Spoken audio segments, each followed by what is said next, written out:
Hello and welcome to this dot connector videocast for subscribers to davidicke.com. Well, the dot connecting theme this week is demonize and then destroy. It's a technique that has been used through the ages, and there are endless examples of it. For instance, I remember in the 1950s and 1960s, I was a big fan of railways and steam trains, and there was a plan to take out of service, delete, close vast numbers of railways in Britain.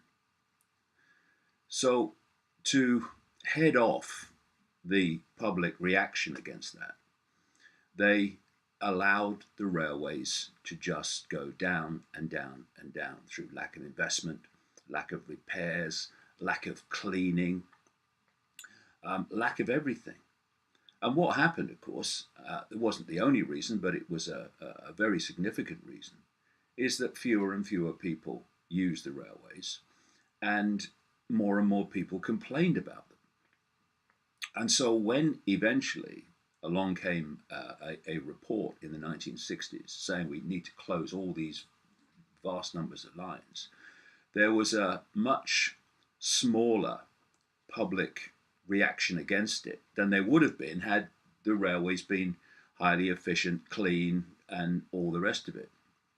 We're seeing the same technique, demonize and then destroy, being used now in the British National Health Service, the NHS, which is supposed to be a social health care system where people, this was the original idea anyway, people are treated free at the point of need. But what's been happening is, for many reasons, calculated incompetence, wasted money, in some areas, massive lack of investment, a focus on responding to disease instead of looking at ways to stop disease manifesting in the first place. All these things have brought together an ongoing crisis in the National Health Service. And one of the key foundation reasons for all that is that the hidden hand wants to privatize the National Health Service, hand it over to private corporations, which will be motivated not by the health of the nation, but by maximizing profit, with all the consequences for people that will entail.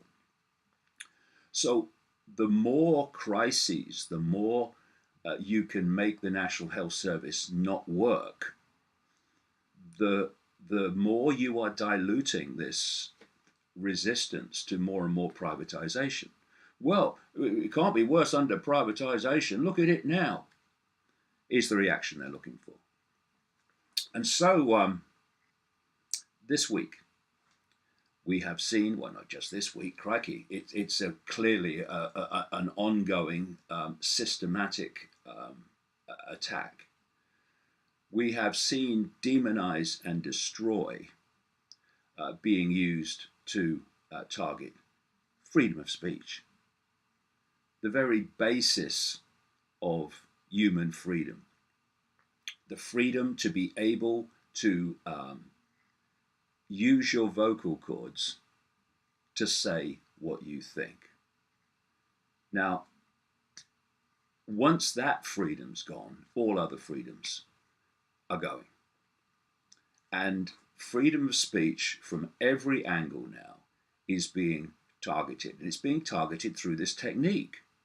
Demonize it and then destroy it. And the more you demonize free speech, the more you associate free speech with something kind of extreme, then again, the more support you gather in your campaign to take it away. So this week we've had at the Labour Party conference in Britain. The Labour Party is the main opposition party here. We've had this furore, this hysteria over people at a fringe meeting, not actually part of the main conference, but connected to it, um, calling for everything about Zionism to be open to discussion.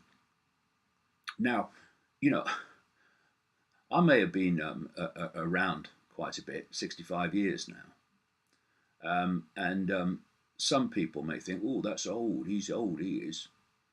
But um, I do remember a time when freedom of speech was something that people cherished, that people knew um, was vital to all freedom. And of course, freedom of speech has always been attacked by the forces of tyranny. It's always been a target, but never more so than now, certainly in the Western world, um, except those times like in Nazi Germany when the fascists took over, or their mirror-like alleged polarity, but actually exactly the same, really. Communism has taken over various areas, various countries. Apart from those examples, freedom of speech has never been more in the firing line. And what demonize and destroy does is it inverts reality. So when the Nazis were taking over Germany, like all tyrannies, they targeted freedom of speech. It's very simple. People get their perceptions of everything from information. And if you can control the information so they get this that you want them to hear, but not that which you don't, then they're more likely to have a perception that suits your agenda. So whenever a tyranny, left, right, has taken over,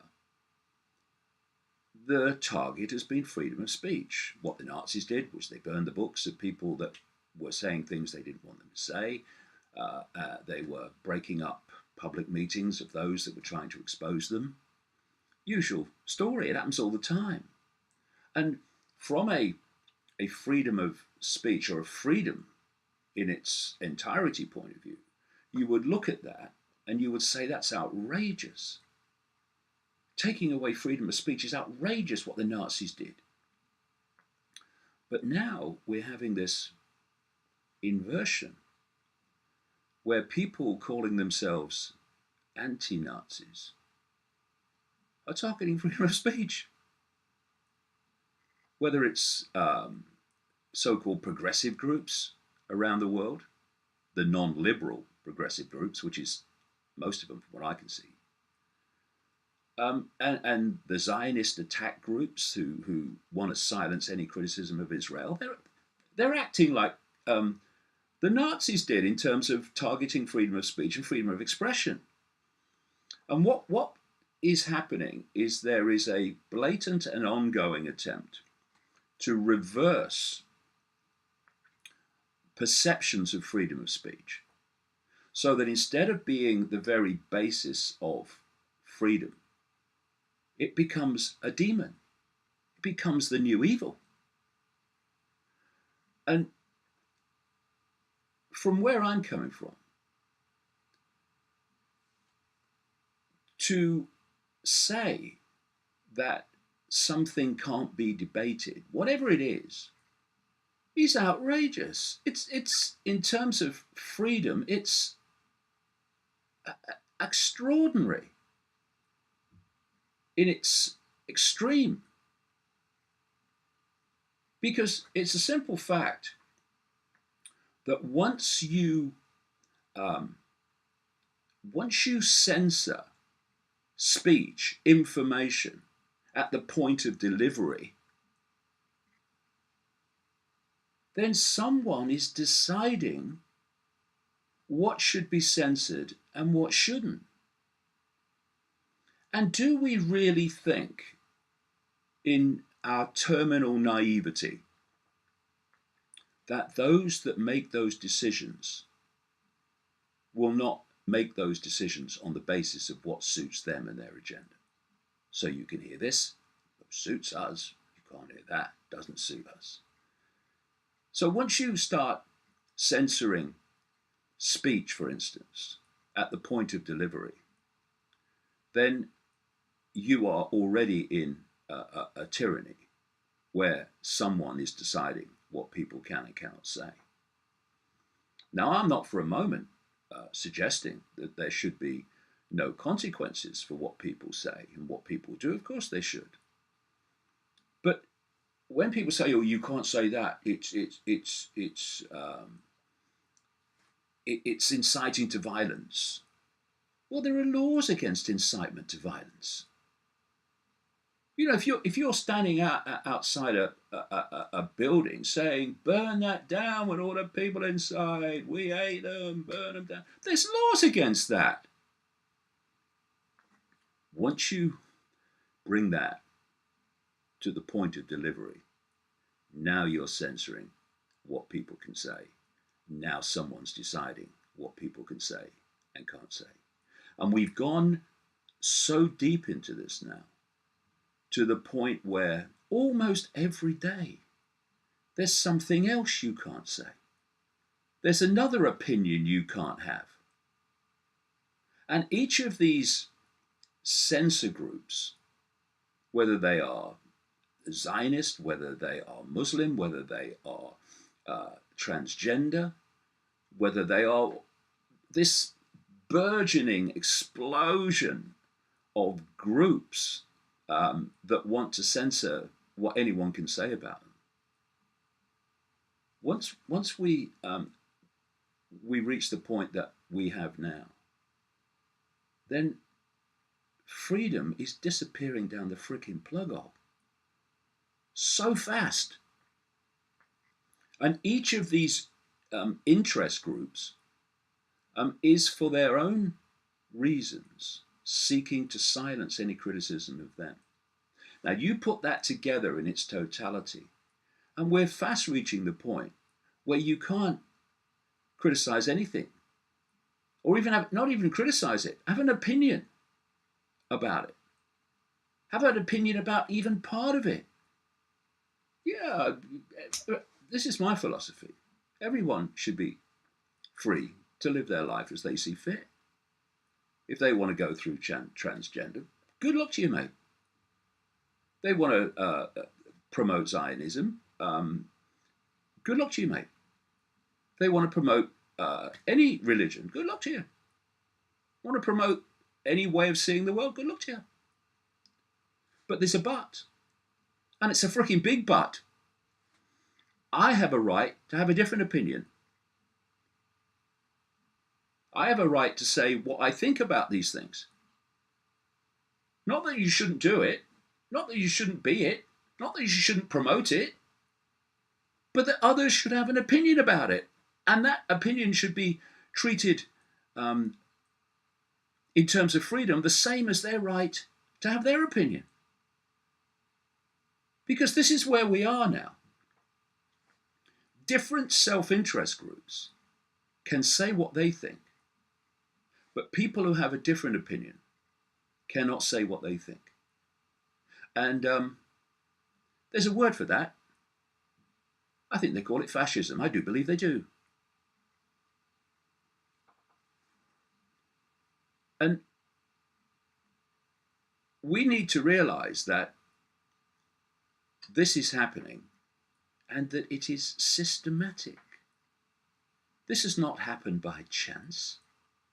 It's being done to advance an agenda of global human control, fundamental to which is the inability of people to criticize, challenge, and expose that global control and where it's going.